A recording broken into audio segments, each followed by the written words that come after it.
ஆராதிக்கிற இந்த வேலையில் என்ன எப்படி ஆராதிக்க போகிறோம் அப்படின்னா, எப்போ நீங்கள் வரப்போகிறீங்க ஆண்டவரே என்று சொல்லி நீங்கள் வாங்க, நான் உங்களுக்காக ஆர்வமாய் காத்திருக்கிறேன் என்று சொல்லி பாடி கர்த்தரை நாம் விடுதலையோடு ஆராதிக்க போகிறோம். அல்லேலூயா, அல்லேலூயா. ஆண்டவரை கூப்பிடும் பொழுது, ஆண்டவரை நாம் கூப்பிடும் பொழுது எப்படி மன வருத்தத்தோட, சஞ்சலத்தோட, சோகத்தோட அப்படியெல்லாம் கூப்பிடக்கூடாது. எப்படி கூப்பிடணும்? சந்தோஷமாக கூப்பிடணும். ஆண்டவரே என் வீட்டுக்கு வாங்க, எனக்குள்ளே வாங்க, எல்லா வேலையிலும் உமக்காக நான் காத்திருக்கிறேன் என்று சொல்லி நம்ம என்ன பண்ண போகிறோம்? பாடி கர்த்தருடைய நாமத்தை மகிமைப்படுத்த போகிறோம். அல்லேலூயா. சொல்லுமா, எப்போ வருவீரோ இயேசுவே, எப்போ வருவீரோ, என் இதய கதவை திறந்து நான் காத்து நிற்கிறேன். எப்போ வருவீரோ இயேசுவே, எப்போ வருவீரோ, என் இதய கதவை திறந்து நான் காத்து நிற்கிறேன். எல்லாம் உற்சாகமாக சொல்லுவோமா? எப்போ வருவீரோ இயேசுவே, எப்போ வருவீரோ, என் இதய கதவை திறந்து நான் காத்து நிற்கிறேன்.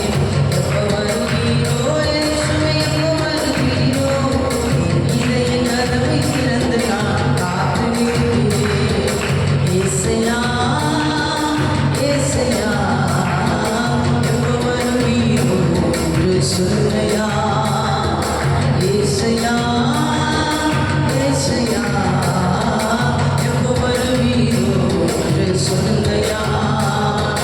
எப்போ வருவீரோ இயேசுவே, எப்போ வருவீரோ, என் இதய கதவை திறந்து நான் காத்து நிற்கிறேன். எப்போ வருவீரோ இயேசுவே, எப்போ வருவீரோ, என் இதய கதவை திறந்து நான் காத்து நிற்கிறேன்.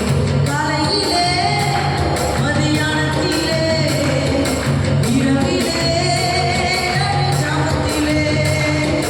காலையிலே, மதியானத்திலே, இரவிலே, நடுஜாமத்திலே. என் ராஜாவே, பள்ளத்தாக்கின் நீதியே, ராஜாவே, பள்ளத்தாக்கின் நீதியே, என்னை வாழ வைக்க வந்து விடுகின்றனே, என்னை வாழ வைக்க வந்து விடுகின்றனே. இயேசையா, இயேசையா, வருவீரோ என்று சொல்லுங்கயா. ஏசையா, ஏசையா, எப்போ வருவீரோ என்று சொல்லுங்கயா. எப்போ வருவீரோ இயேசுவே, எப்போ வருவீரோ, என் இதய கதவை திறந்து நான் காத்து நிற். எத்தனை பேர் சொல்றீங்க? எப்போ வருவீரோ இயேசுவே, எப்போ வருவீரோ, என் இதய கதவை திறந்து நான். ஏசையா, ஏசையா, எப்போ வருவீரோ என்று சொல்லுங்கயா. ஏசையா, ஏசையா, எப்போ வருவீரோ என்று சொல்லுங்கயா. பிரியமே, மணவாளனே, உம் வருகைக்காய் எதிர்பார்க்கிறேன். பிரியமே, மணவாளனே, உம் வருகைக்காய் எதிர்பார்க்கிறேன். என் நேசமே, என் இன்பமே, என் நேசமே, என் இன்பமே, என் தஞ்சமே,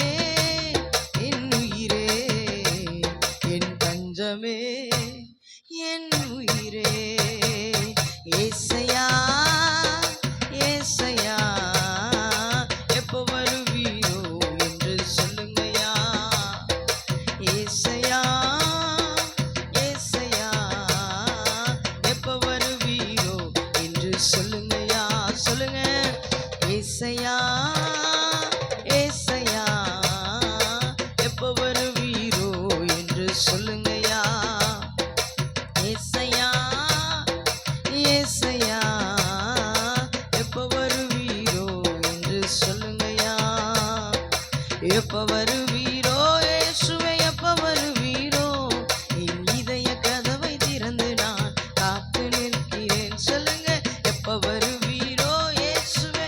நீங்க வாங்க இயேசப்பா, என் வாழ்க்கையில இருக்கிற போராட்டத்தை மாற்றுவதற்கு நீங்க வாங்க ஆண்டவரே. சொல்லுங்க எப்ப வருவீரோ இயேசுவே எப்ப வருவீரோ என் இதய கதவை திறந்து நான் காத்து நிற்கிறேன். எப்ப வருவீரோ இயேசுவே எப்ப வருவீரோ என் இதய கதவை திறந்து நான் காத்து நிற்கிறேன். காலையிலே மதியானத்திலே இரவிலே நடுஜாமத்திலே எல்லா வேளையிலும் காலையிலே மதியானத்திலே இரவிலே நடுஜாமத்திலே என் ராஜாவே பள்ளத்தாக்கின் லீலியே, ராஜாவே பள்ளத்தாக்கின் லீலியே, என்னை வாழ வைக்க வந்துவிடு தென்றலே, என்னை வாழ வைக்க வந்துவிடு தென்றலே. ஏசையா ஏசையா எப்போ வருவீரோ என்று சொல்லுங்கய்யா, சொல்லுங்களேன். ஏசையா ஏசையா எப்போ வருவீரோ என்று சொல்லுங்கய்யா. ஆமா ஏசையா ஏசையா எப்போ வருவீரோ என்று சொல்லுங்கய்யா. எப்ப வருவீரோ இயேசுவே எப்ப வருவீரோ என் இதய கதவை திறந்து நான் காத்து நிற்கிறேன். எப்ப வருவீரோ இயேசுவே எப்ப வருவீரோ ஆமென் இதய கதவை திறந்து நான் காத்து நிற்கிறேன். சொல்லுங்க எப்ப வருவீரோ இயேசுவே எப்ப வருவீரோ என் இதய கதவை திறந்து நான் காத்து நிற்கிறேன். ஏசையா ஏசையா எப்போ வருவீரோ என்று சொல்லுங்கய்யா. ஏசையா ஏசையா எப்போ வருவீரோ என்று சொல்லுங்கய்யா. பிரியமே மணவாளனே உம் வருகைக்காய் எதிர்பார்க்கிறேன். பிரியமே மணவாளனே உங்க வருகைக்காய் எதிர்பார்க்கிறேன். என் நேசமே என் இன்பமே, நேசமே என் இன்பமே, என் தஞ்சமே என் உயிரே, என் தஞ்சமே என் உயிரே. ஏசையா ஏசையா எப்ப வருவீரோ என்று சொல்லுங்கய்யா, சொல்லுங்களேன். ஏசையா ஏசையா எப்ப வருவீரோ. ஏசப்பா பார்த்து கேளுங்களேன். ஆமா ஏசையா ஏசையா எப்ப வருவீரோ என்று சொல்லுங்கய்யா. எப்ப வருவீரோ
சந்தோஷமா சொல்லுங்க பார்க்கலாம். எப்ப வருவீரோ இயேசுவே, எப்ப வருவீரோ, என் இதய கதவை திறந்து நான் காத்திருக்கிறேன்.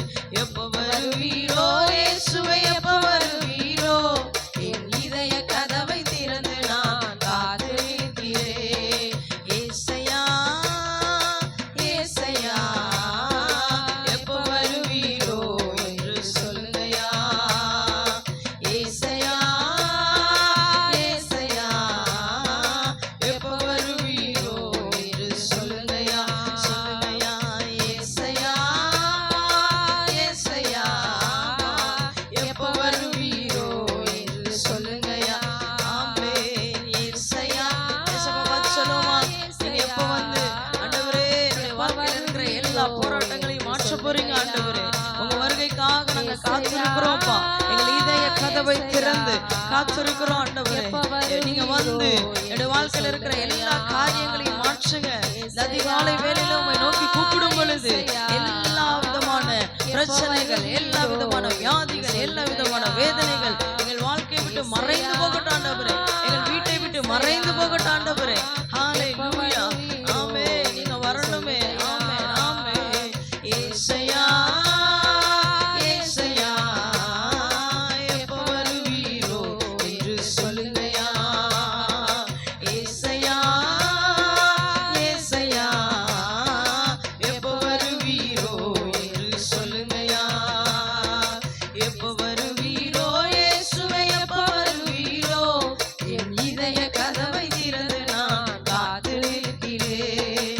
எப்ப வருவீரோ இயேசுவே, எப்ப வருவீரோ, என் இதய கதவை திறந்து நான் காத்திருக்கிறேன். ஏசையா ஏசையா, எப்ப வருவீரோ என்று சொல்லுங்கயா.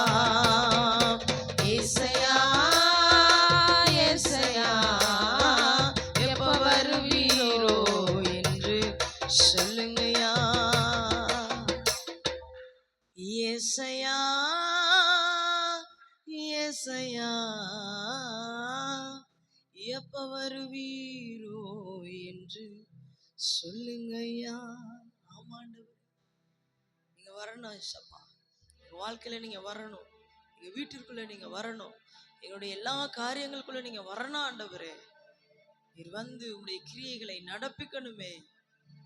இந்த அதிகாலை வேளையிலே உம்மை நோக்கி கூப்பிட்ட ஒவ்வொரு தேவனுடைய பிள்ளைகளையும் கர்த்தர் கண்ணோக்கி பார்ப்பீராக. ஆசீர்வதிங்க இயேசுவின் நாமத்தில் பிதாவே. ஆமென்.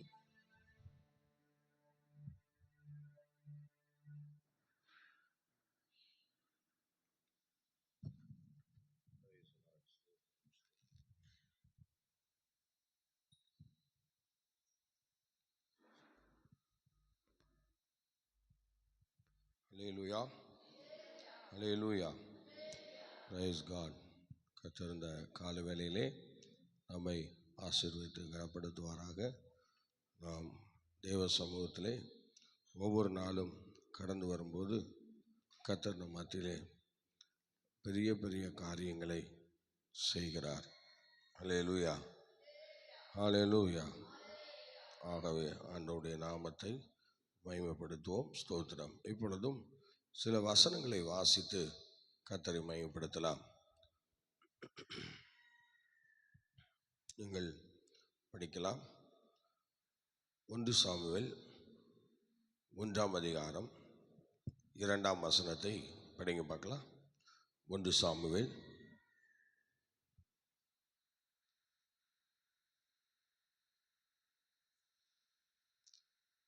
1:2.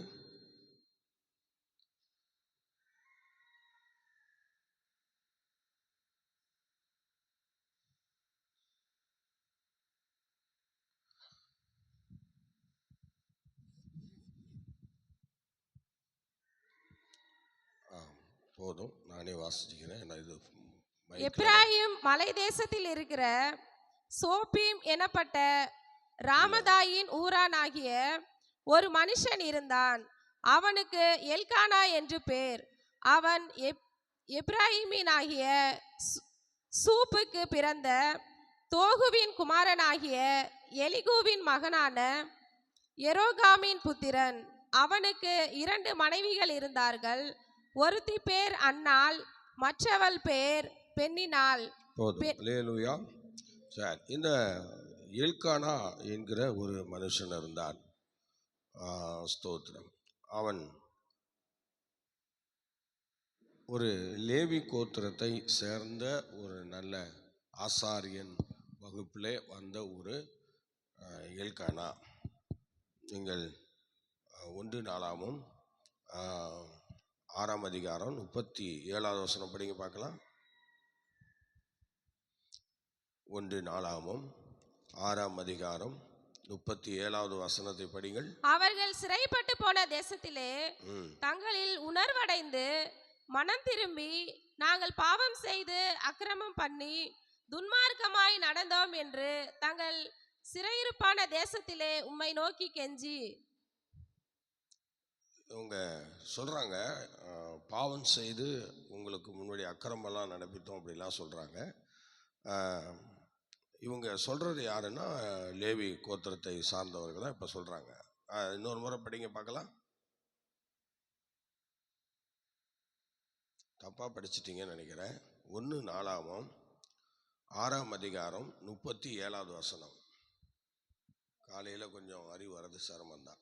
இவன் தாகாதின் குமாரன், இவன் ஆசீரின் குமாரன், இவன் எபியாசாப்பின் குமாரன், இவன் கோராகின் குமாரன்.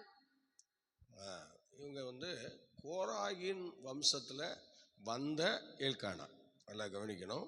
இவங்க வரிசையாக எதில் வராங்க அப்படின்னா கோராகின் சந்ததியில் வராங்க. யார்?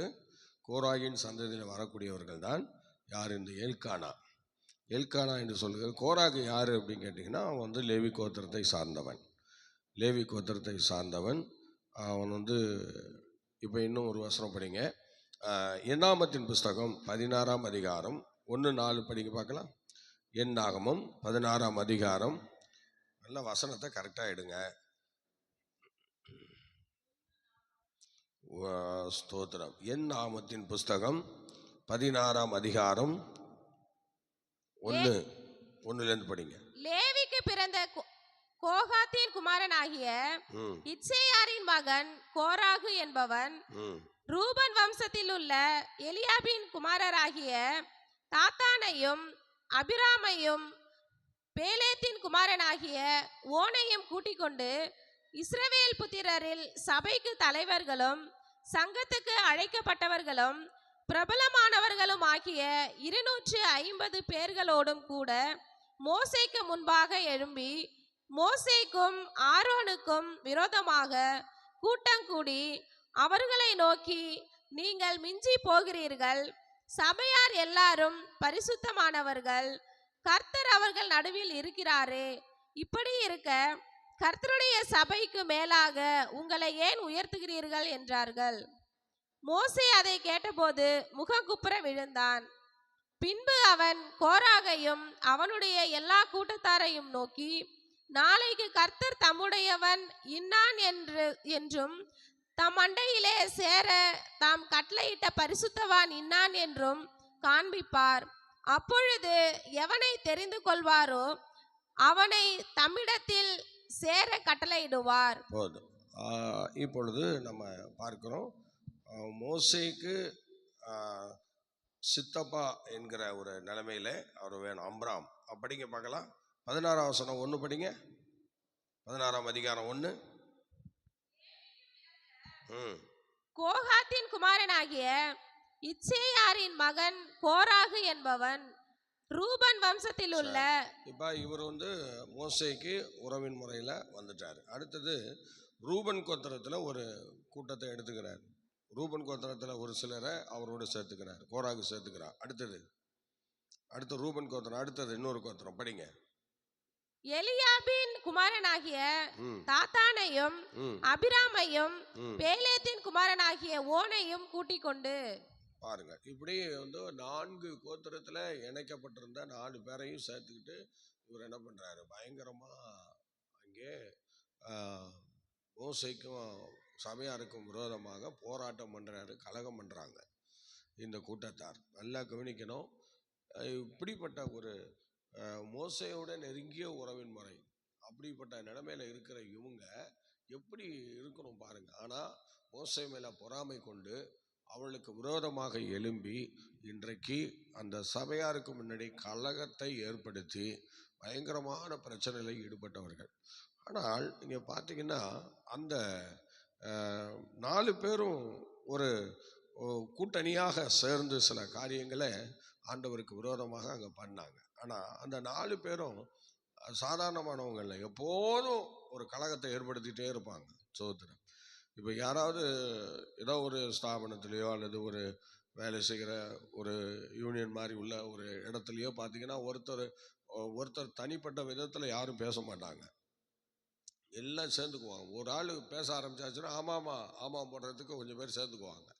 சோதனை அதே போல் இன்னைக்கு பெண்களும் அப்படி தான். பார்த்தீங்களா, கிடைக்கிற நேரங்களை பக்கத்து வீட்டில் போய் செலவு பண்ணுவாங்க. அப்படி பேச ஆரம்பித்தாங்கன்னா அப்படியே குறை சொல்லிகிட்டே இருப்பாங்க அடுத்தவங்களை. நேற்று ஒரு வீட்டுக்கு எங்களை ஜெபிக்க கூப்பிட்டுருந்தாங்க, போனோம். அந்த வீட்டில் ஜெபிக்க கூப்பிட்டுருந்தாங்க. கூடாரத்தில் ஃபேன் போட்டு எங்களை உட்கார வச்சாங்க. அப்படி வீட்டை சுற்றி பார்த்தோம். வீட்டை சுற்றி பார்த்ததில் ஒரு வசனம் தெரிஞ்சுது. அந்த வீட்டில் என்ன வசனம்னா, மனுஷர் பேசும் வீணான வார்த்தைகள் யாவையும் குறித்து நியாயத்தீர்ப்பு நாளில் கணக்கு ஒப்புவிக்கணும் என்று ஸ்தோத்திரம் சொல்லப்பட்டிருந்தார்.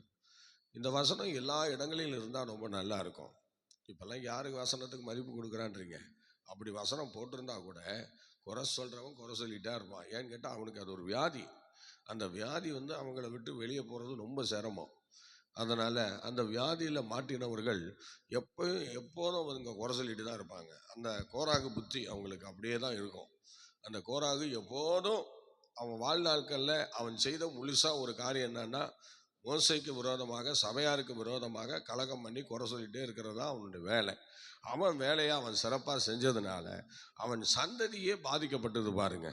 இப்போ அந்த மோசே காலத்தில் கோராகு காலத்தில் இருந்து அப்படியே வரிசையாக நம்ம பார்க்கும்போது சாமுவேல் காலம் வரைக்கும் என்ன செய்யலை, யாருமே அந்த குடும்பத்தை, அந்த சந்ததியை, அந்த லேவி கோத்திரத்தை சார்ந்த அவங்கள யாருமே எட்டி பார்க்கல.